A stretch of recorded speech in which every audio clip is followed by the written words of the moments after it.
श्रीमद्भागवतम चतुर्थ स्कंध अध्याय 5 दक्ष के यज्ञ का विध्वंस।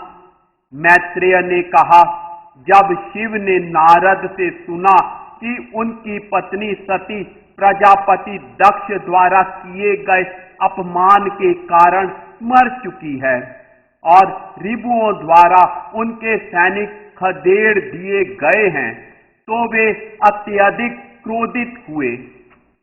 इस प्रकार अत्यधिक क्रुद्ध होने के कारण शिव ने अपने दांतों से होंठ चबाते हुए तुरंत अपने सिर की जटाओं से एक लठ नोच ली, जो बिजली अथवा अग्नि की भांति जलने लगी। वे पागल की भांति हंसते हुए तुरंत खड़े हो गए और उस लठ को पृथ्वी पर पटक दिया। उससे आकाश के समान ऊंचा तथा 3 सूर्यों के सम्मिलित तेज के समान एक भयानक श्याम वर्ण का असुर उत्पन्न हुआ, जिसके दांत अत्यंत भयानक थे और उसके सिर के केश प्रज्वलित अग्नि के समान लग रहे थे। उसकी हजारों भुजाएं थी जो अस्त्र शस्त्रों से लैस थी और उसने नरमुंडों की माला पहन रखी थी। उस महाकाय असुर ने जब हाथ जोड़कर पूछा, हे नाथ, मैं क्या करूं?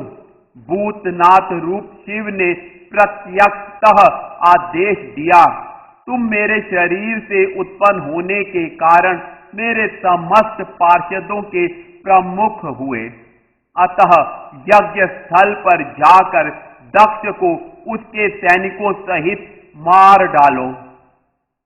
मैत्रेय ने आगे बताया, हे विदुर, वह श्याम पुरुष भगवान का साक्षात क्रोध था और शिव जी के आदेशों का पालन करने के लिए उद्यत था।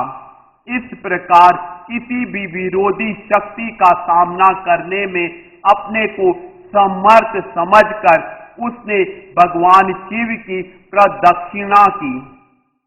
घोर गर्जना करते हुए शिव के अन्य अनेक सैनिक भी उस भयानक असुर के साथ हो लिए। वह एक विशाल त्रिशूल लिए हुए था, जो इतना भयानक था कि मृत्यु का भी वध करने में समर्थ था, और उसके पांवों में कड़े थे जो गर्जना करते प्रतीत हो रहे थे।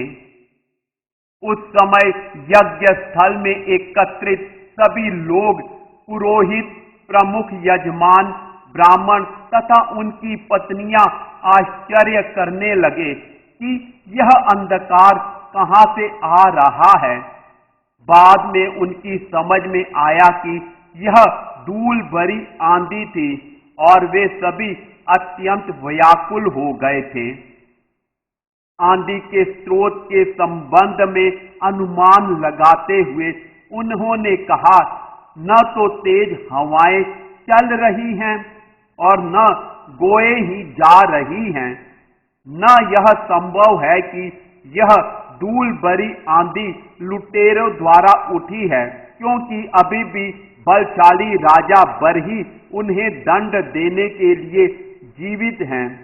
तो फिर यह धूल भरी आंधी कहां से आ रही है? क्या इस लोक का प्रलय होने वाला है?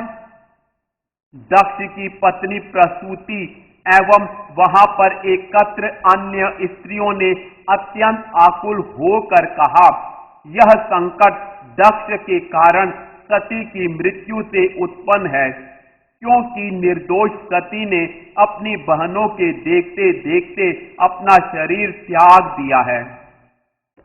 प्रलय के समय शिव के बाल बिखर जाते हैं और वे अपने त्रिशूल से विभिन्न दिशाओं के शासकों दिक्पतियों को भेद लेते हैं। वे गर्वपूर्वक अट्टहास करते हुए तांडव नृत्य करते हैं और दिक्पतियों की भुजाओं को पताकाओं के समान बिखेर देते हैं। जिस प्रकार मेघों की गर्जना से समस्त लोकों में बादल छितरा जाते हैं, उस विराट श्याम पुरुष ने अपने डरावने दांत निकाल लिए।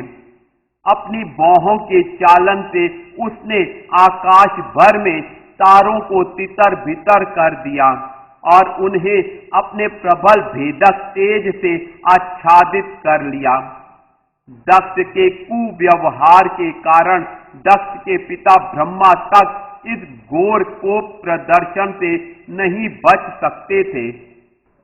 जब सभी लोग परस्पर बातें कर रहे थे तो दक्ष को समस्त दिशाओं से, पृथ्वी से तथा आकाश से अशुभ संकेत अपशकुन दिखाई पड़ने लगे।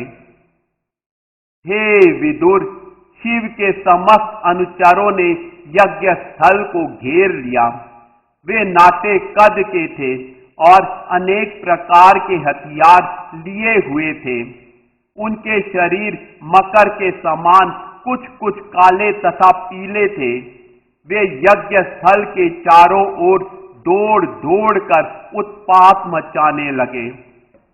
कुछ सैनिकों ने यज्ञ पंडाल के आधार स्तंभों को नीचे गिरा दिया। कुछ स्त्रियों के कक्ष में घुस गए। कुछ ने यज्ञ स्थान को विनष्ट करना प्रारंभ कर दिया और कुछ रसोई घर तथा आवासीय कक्षों में घुस गए।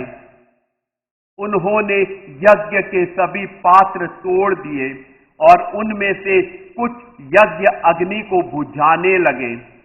कुछ एक ने तो यज्ञ स्थल की सीमांकन मेखलाएं तोड़ दी और कुछ ने यज्ञ स्थल में पेशाब कर दिया। इतने से कुछ ने भागते मुनियों का रास्ता रोक लिया। किन्हीं ने वहां पर एकत्र स्त्रियों को डराया धमकाया और कुछ ने पंडाल से भागते हुए देवताओं को बंदी बना लिया। शिव के एक अनुचर मणिमान ने भृगु मुनि को बंदी बना लिया तथा श्याम असुर वीरभद्र ने प्रजापति दक्ष को पकड़ लिया। एक अन्य अनुचर चंडेश ने पूषा को तथा नंदीश्वर ने भग देवता को बंदी बना लिया। लगातार पत्थरों की वर्षा के कारण समस्त पुरोहित तथा यज्ञ में एकत्र अन्य सदस्य महान संकट में पड़ गए। अपने प्राणों के भय से वे चारों ओर तितर बितर हो गए। वीरभद्र ने अपने हाथों से अग्नि में आहुति डालते हुए भृगु मुनि की मूंछ नोच ली।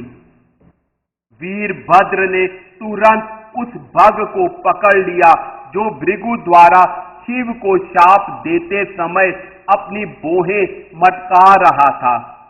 उसने अत्यंत क्रोध में आकर भग को पृथ्वी पर पटक दिया और बलपूर्वक उसकी आंखें निकाल ली।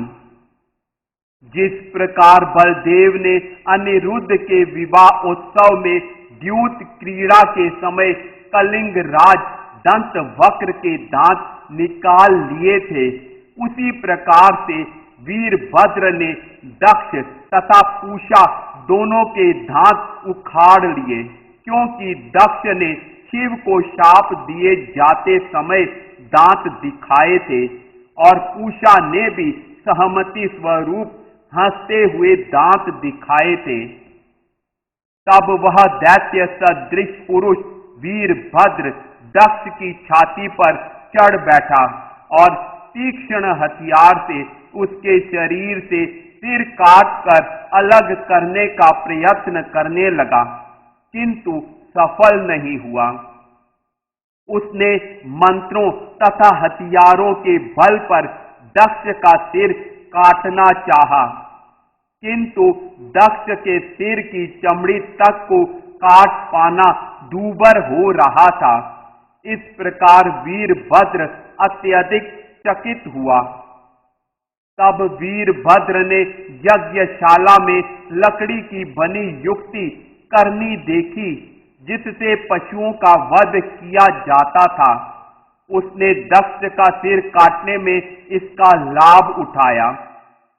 वीरभद्र के कार्य से शिव जी के दल को प्रसन्नता हुई और वह कर उठा तथा जितने भी भूत प्रेत तथा असुर वहां आए थे उन सबों ने भयानक किलकारियां भरी। दूसरी ओर यज्ञ का भार संभालने वाले ब्राह्मण दक्ष की मृत्यु के कारण शोक से चित्कार करने लगे। फिर वीरभद्र ने उस सिर को लेकर अत्यंत क्रोध से यज्ञ अग्नि की दक्षिण दिशा में आहुति के रूप में डाल दिया। इस प्रकार शिव के अनुचरों ने यज्ञ की सारी व्यवस्था तहस नहस कर डाली और समस्त यज्ञ क्षेत्र में आग लगाकर अपने स्वामी के धाम कैलाश के लिए प्रस्थान किया। इस प्रकार श्रीमद् भागवत के चतुर्थ स्कंद के अंतर्गत दक्ष के यज्ञ का विध्वंस नामक 5वें अध्याय के भक्ति वेदांत तात्पर्य पूर्ण हुए।